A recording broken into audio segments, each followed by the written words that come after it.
Sharda TV रु देवश्री राजगुरु आपण मानक स्वागत करुछि। प्राचीन सांस्कृतिक एवं मनोरंजन धर्मी ओडिया पाला हमर एई दर्पण कार्यक्रम रे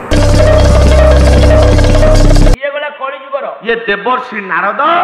आउ सन्नी या सिंह द्वार बाटे प्रवेश करे। वो आश्चर्य सिंह द्वार पाखरे ठिया होइछि गोटे पंडा पुओ हाथ रे धरिछि दिटा जाउली बेत बाड़ी धरी सन्नी को मुंडरे दी पहारे नारद को मुंडरे दी पहारे बुझि भाई काहे की बेत माड हुए काहे की बोला सिंह द्वारे भीड़ा भीड़ा को अछि बेत बाड़ी अरे सिंह द्वारे भीड़ा भीड़ा को अछि बेत बाड़ी आहा ठेली देई बाड़ी ठेली देई बाड़ी भगवान रे कहिबा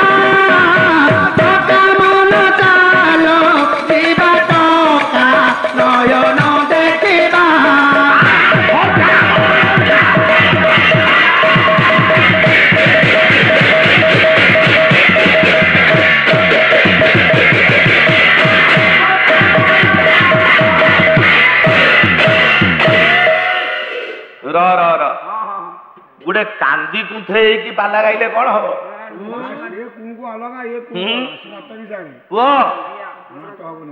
शुण शुण पालाटा केमती हुए भाई ना बस शुण आज गोटे सुंदर कथा आलोचना चली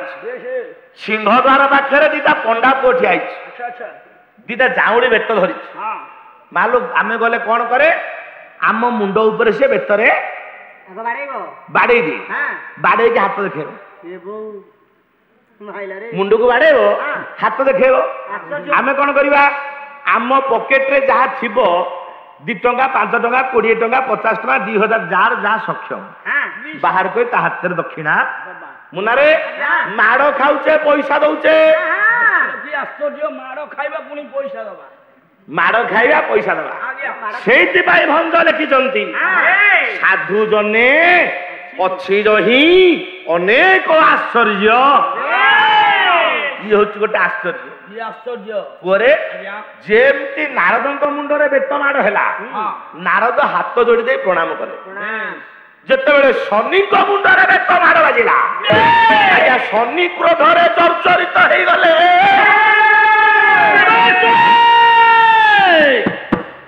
सामान्य कला मुंडिया 60-70 वर्ष आयुष्य नहीं आसी आज शनि मुंडरे करुछि बेत्राघात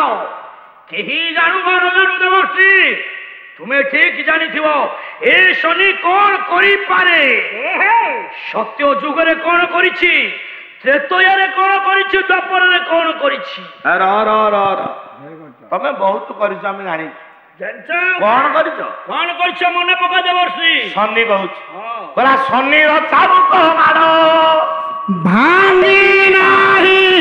कहार हे शनि चाबुक मारो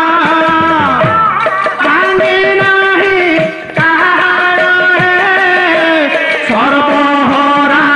कराइली नळ राजने आरे सर्वहरा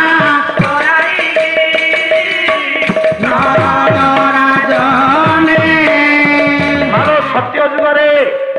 जड़े धर्मवंत राजा थिले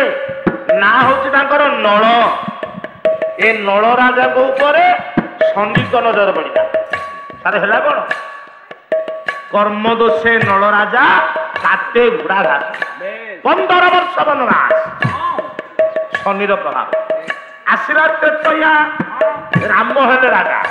कला पाही जाई राती फंसे छोटी रे पाही जाई राती फंसे छोटी रे अयोध्या रे बुणाई मंथरा गीत अरे अयोध्या रे बुणाई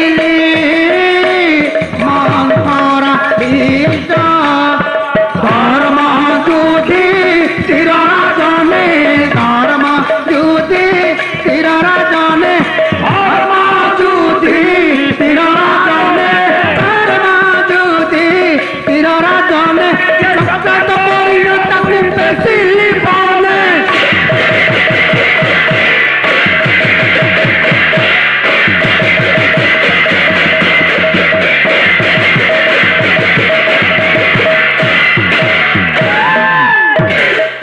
बोला मु सेई सन्नी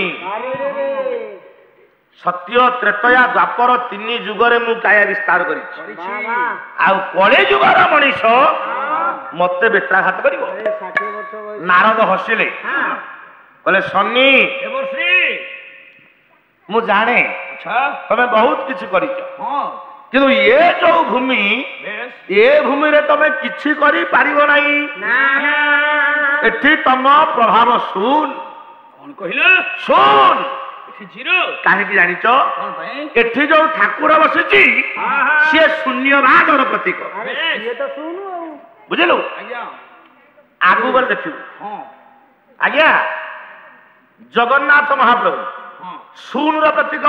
शून प्रतीक कौन केमिति किपरि ताको आखि देखिछु देखिछि आखि देखियो केमिति का गोलाकार शून शून आज्ञा हाथ दीटा देखिबा को शून जो बसिची हेटा शून सबु शून आज्ञा से जगन्नाथ हेले शून्यवादर प्रतीक अच्छा तेणु सन्नी एठी तमे किछि करि परिबनी आगु चलो चलो आगे दुई जन गुम्मट द्वार दे भीतर को प्रवेश कर हां पहुंची गला परे देखिले गुडे पाहाच लंबी जाई बेस कि केतटा पाहाच 22 पाहाच केतटा 22 पाहाच मा पुरी रे पाहाच केतटा गणिचंती ना गणे समय काई माडरे मुंड काटतो गणी भटे मा पुरी रे पाहाच संख्या केते आमे कहूचे 22 पावछ किंतु 22 टा नुह गणिला बेलू केते पाहाच संख्या होची 19 ये प्राय पूरी जाइनी मिछ कथा कहू कौन कहलो पूरी जाइछो अरे रह रह पाहाच हला 19 हां 22 नुह आउ अच्छा पुओ आज्ञा पुरी गला बेले हां बाटरे गोटे स्थान पड़िबो आज्ञा ता नाला 18 नळा 18 नळा गणिचु गणची आज्ञा मा 18 नळा के ठिया हेबे गणिबे नळा केतेटा सर केतरा नळा 19 टा नळा आज्ञा किंतु आमे कहूचे 18 नळा ठीक ठीक ठीक पाहाच संख्या 22 हाँ। 22 पाहाच किंतु गणिला बेले 19 19 नळा संख्या होची 19 किंतु कहूचे 18 नळा 18 नळा ई आश्चर्य आश्चर्य आश्चर्य पुरे ये जो 22 बात लंबी जाईची ताको कहूचे 22 बावछ गणिला बेलको गणिला बेले 19 19 प्रथम पावछरे पाद दबा पूर्वरु देवर्षि नारद तळकु मुंड बाटी टिके प्रणाम कले नारद प्रणाम कले किंतु ठिया आइचंती सन्नी नारद पचारले सन्नी देवर्षि पाहाचरे प्रणाम करुन एई पापछरे मु प्रणाम करिवि हाँ मु जदि मुंडिया मारे ए पापछरे साधारण मानव मानकर पादर धूଳି पडुछि ए शनिदेव जदि मुंडिया मारे देवर्षि ताकू इन्फेक्शन हो सन्नी की इन्फेक्शन हबो आज्ञा अच्छा सन्नी देवर्षि ए पाहाचरे काहाकु मुंडिया मरा जाय जानिछ काहाकू मुंडिया मारुछ आज्ञा आमे ते मंदिर को जाऊ मंदिर तल पाहाचरे पाद दबा पूर्व गोटे मुंडिया टी मारू पाहाचरे काहाकु मुंडिया मारू काहाकु प्रणाम करू से पाहाचरे किए अछि मां लक्ष्मी अछ ना मुनारे सेदिन देवर्षि नारद कहले हे सन्नी ये जो पाहाच देखुच प्रत्येक पावछरे जणे जणे महापुरुष अछन एई पापछरे महापुरुष अछंती ताले एई महापुरुष को तुमे मुंडिया मारिले देवर्षि हां ताले ए महापुरुष किए से देवर्षि से महापुरुष किए सुनिबो अरे राजा विषय बरा ए सारे कथे राजा हम सारे करबी राजा रह रह ये केमते राजा ये केमते राजा एटा तो रह हां कौ राजा से ओ राजा घरटा हচ্ছে अबंती अबंती मौसा अबंती नगरर राजा राजांकर नाम हैला क्या इंद्रद्युम्न इंद्रद्युम्न राजा स्वप्नादेश पाई जगन्नाथंकर मंदिर निर्माण कले कले चतुर्धा मूर्ति की ता भितर स्थानित कले ଜଗନ୍ନାଥ ବଳଭଦ୍ର ସୁଭଦ୍ରା ସୁଦର୍ଶନ ଚାରି ବିଗ୍ରହ ପୂଜା ପାଇଲେ ଦିନେ ଶୋଇଛନ୍ତି ରାତିରେ ରାଜା ଇନ୍ଦ୍ରଦ୍ୟୁମ୍ନ ଜଗନ୍ନାଥଙ୍କର ପଣ୍ଡିତ ସ୍ୱପ୍ନାଦେଶ ହେଲା ଜଗନ୍ନାଥ କହିଲେ हे राजा इंद्रद्युम्न ए जगतर लोक मानकर मुक्ति पाई प्रभु तमे गोटे सुंदर मंदिर तैयारी कल प्रभु चतुर्धा मूर्ति की ता भीतर स्थान देल हे राजा तम ऊपर मु खुशी कौन मागुच माग जहा मागिब मु ताहा दे प्रभु आपणकर कृपा सब पाई हाथ जोड़ी दे इंद्रद्युम्न कहला कहला प्रभु मु जानी तू हूँ चौवर्ग दाता चौवर्ग दाता चारिटा जिनिस दू धर्म अर्थ काम मुख्य मते गोटे कौन दे ठकी दबु जदि दबा को चाहू प्रभु चारि गोटी द्रव्य मते दे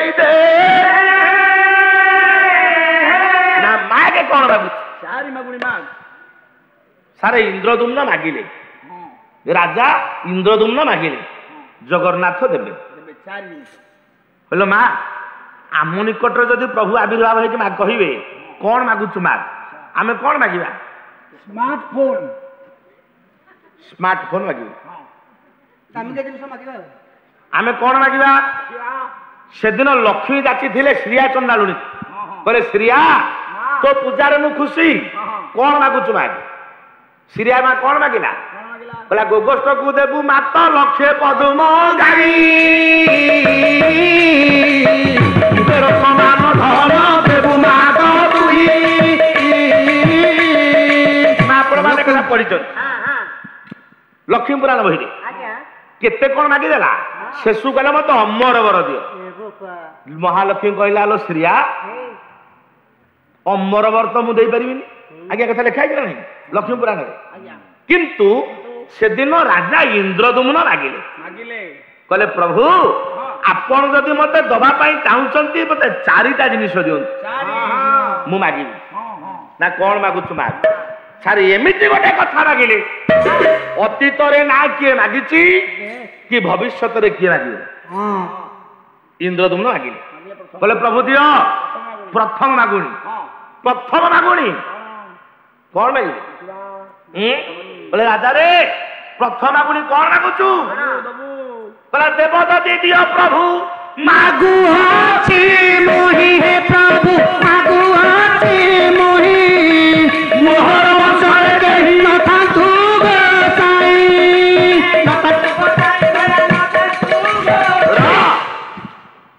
हाथ ले देले कान रे जगन्नाथ करे इंद्रद्युम्न कौन मागिलु कौन मागिलु वंश बुड़े देवी अरे मु तो बर जाची आशीर्वाद जाची तू तो अभिशाप मागुचु तो मुंड पागला हो जाइए कि रे आउ थरे माग आउ थरे माग फेरे दे नहीं प्रभु जहाँ मागिची सुस्थ मस्तिष्क रे मागिची प्रभु ना सुस्थ मन रे मागिची ना काहे कि मागिलु काहे कि मागिलु इंद्रद्युम्न कहिले कहले पुत्र नाती बोलिबे मंदिर घर हे प्रभु मंदिर घर मोहर कहिले धर्म नाथ जीव कहला प्रभु काली काली जदि वंश रहिबे पुओ कहिबो ए मंदिर मो बापार नाती कहिबो ए मंदिर मो जेजेर ए मंदिर मो चार ठाकुरे मोर बोली कहीदेले सब सरीगला तेणु करी मो वंशरे मोर बोली कहवा अधिकार साब्यस्त करने मो वंशरे केही न रहन ना तथा तथा मुनारे आम गाँ मानक ये गोटे पाला अनुष्ठान हो आमे केते केते लोक मानकु मागुचे आज्ञा टे साहाय्य दियो आर्थिक सहायता समस्त नहले अनुष्ठान बंचबनी आमे कौन करुचे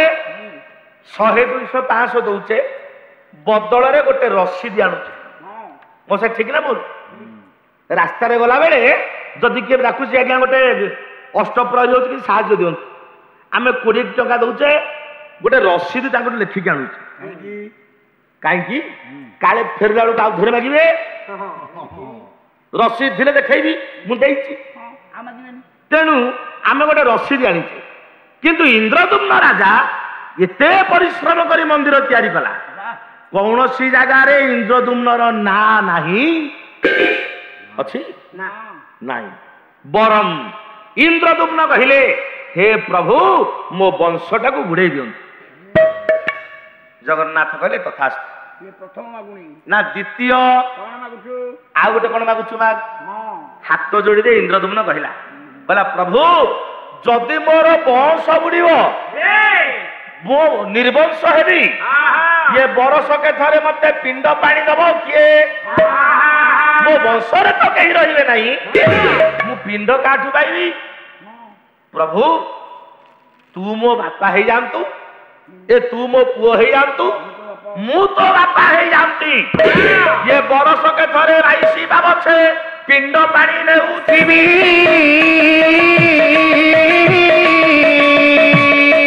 त्रिभुजर परा पिंड पानी पाई मोक्ष गति को रहिबी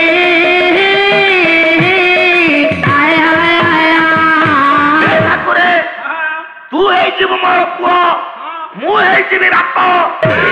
वो हिसाब रे राइसी बाबछ ऊपर तू मते पिंड दबु तोरी हाथ मु पिंड पाइली ना तथास्तु मान कौ दिन सारे दीपावली अमावास्या दिन आम जो पितृपक्ष आसे पितृपक्ष आम कौन करूँ पलि जाऊ बाईसी बाबच बाईसी पाहाच उपर बड़ बड़िया को बड़ बड़िया हो गंगा जा गया जा बाईसी पाहाचे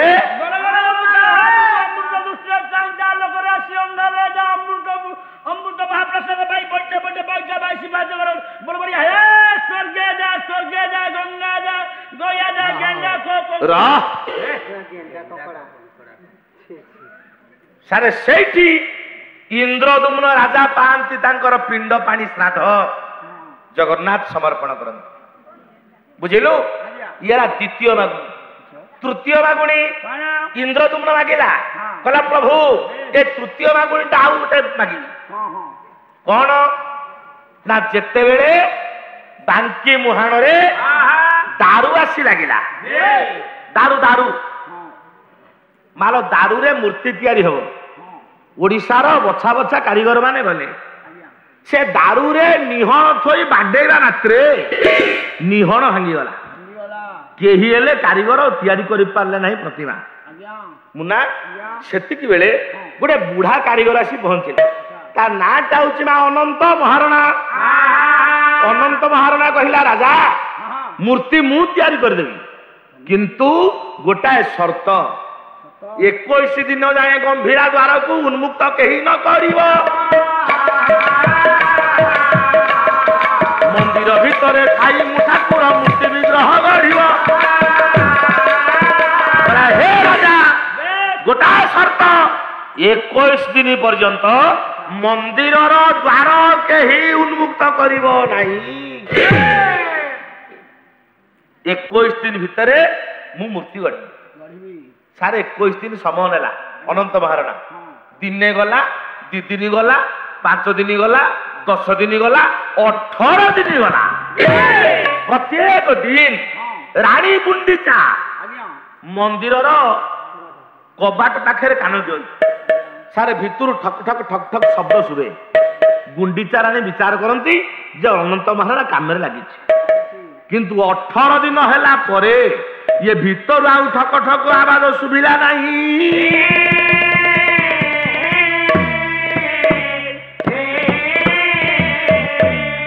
अरे गुंडीचा रानी विचार कला बोध हुए ये बुढ़ा कारीगर का अंगम गलितम पलितम मुंडम करधूत कंपित सोहित दंडम सम धुड़ धुड़ दांत खसी जाइछि आखि की देखा जाउनी कान को सुना जाउनी 18 दिन है बुढ़ा कारीगर प्रतिमा तैयारी लगी आ कौन न खाई नपी बुढ़ाटा मरीगला कि गोटे मार हृदय आंदोलित है आउ सही पारानी रानी गुंडीचा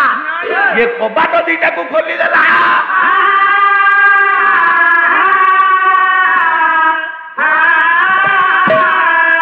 ସେଇଦିନୁ ପ୍ରଭୁ ମନ୍ଦିର ଭିତରେ ଅଧା ଗଢା ହୋଇବ।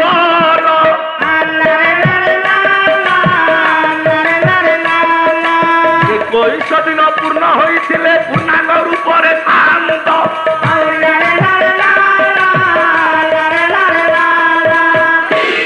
ଯଦି ଅନନ୍ତ ମହାରଣାର କଥା ଅନୁସାରେ 21 ଦିନ କଣ୍ଠ ପୂର୍ଣ୍ଣାଙ୍ଗ ହେଇଯାଇଥାନ୍ତା, ଜଗନ୍ନାଥ ମହାପ୍ରଭୁ ପୂର୍ଣ୍ଣାଙ୍ଗ ରୂପରେ ବିରାଜମାନ କରିଥାନ୍ତେ। ଯେହେତୁ 18 ଦିନରେ କବାଟ ଖୋଲି ଦିଆଗଲା, ଜଗନ୍ନାଥ ମହାପ୍ରଭୁ ମା ଅଧା ଗଣା ହେଇଗଲେ। ସେଦିନ ରାଜା ଇନ୍ଦ୍ରଦ୍ୟୁମ୍ନ ଆସି ପହଞ୍ଚିଗଲେ, ଦେଖିଲେ ମୂର୍ତ୍ତି ଅଧା ଗଢା। କହିଲେ ଗୁଣ୍ଡିଚା ଗୁଣ୍ଡିଚା, ଏ କବାଟ କାହିଁକି ଖୋଲିଲ? ଏ କବାଟ କାହିଁକି ଖୋଲିଲ? 21 ଦିନ ପର୍ଯ୍ୟନ୍ତ କଣ୍ଠ ଦେଇଥିଲା ଅନନ୍ତ ମହାରଣା, ଆଉ 3ଟା ଦିନ ରହିପାରିଲନି। କହି କହି କାନ୍ଦି ଉଠିଲା। ଗୁଣ୍ଡିଚା କହିଲା, ମହାରାଜ, ବୁଢା କାରିଗରଟାର ଶବ୍ଦ ଶୁଣିବାକୁ ପାଇଲିନି,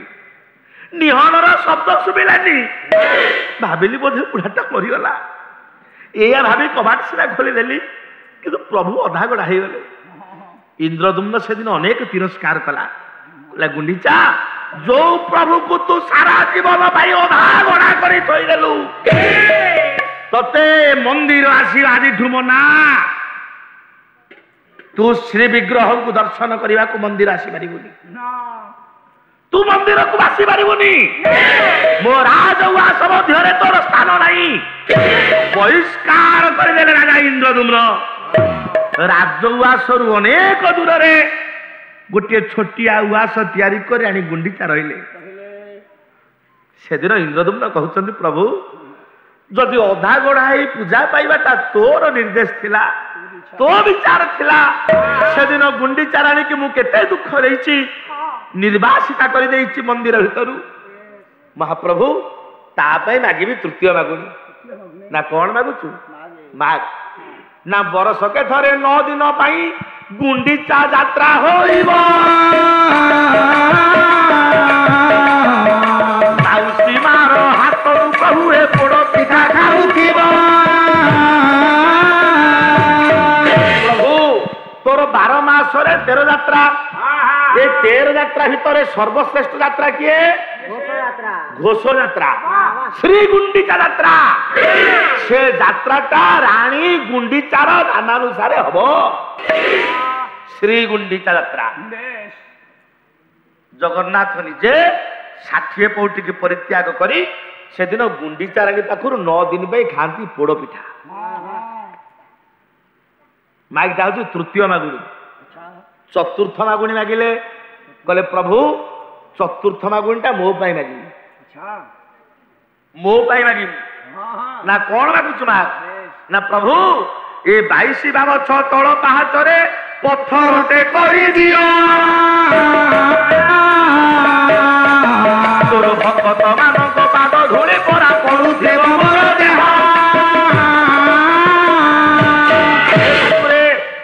ଏ ଚତୁର୍ଥ ମାଗୁଣିଟା ମୁଁ ମୋ ପାଇଁ ମାଗୁଛି। ଏ ଯୋଉ 22 ବାବଛ ନିର୍ମାଣ କରାଯାଇଛି, ଏ 22 ପାହାଚର ସବା ତଳ ପାହାଚରେ ମତେ ସ୍ଥାନ ଦିଅନ୍ତୁ। ତଳ ପାହାଚର ମଣିଷଟା ମୁଁ, ଉପରକୁ ଯିବାକୁ ମୁଁ କେବେ ଚାହେଁନି, ଉନ୍ନତି କରିବାକୁ ଚାହେଁନି। ଏଇ 22 ବାବଛର ତଳ ପାହାଚରେ ପଥରଟେ ହେଇଥିବି। ଯୋଉ ଭକ୍ତ ମାନେ ତତେ ଦର୍ଶନ କରିବା ପାଇଁ ଆସିବେ, ସେ ଭକ୍ତ ମାନଙ୍କର ପାଦ ସେବା ମୁଁ ଏଇଠି କରିବି।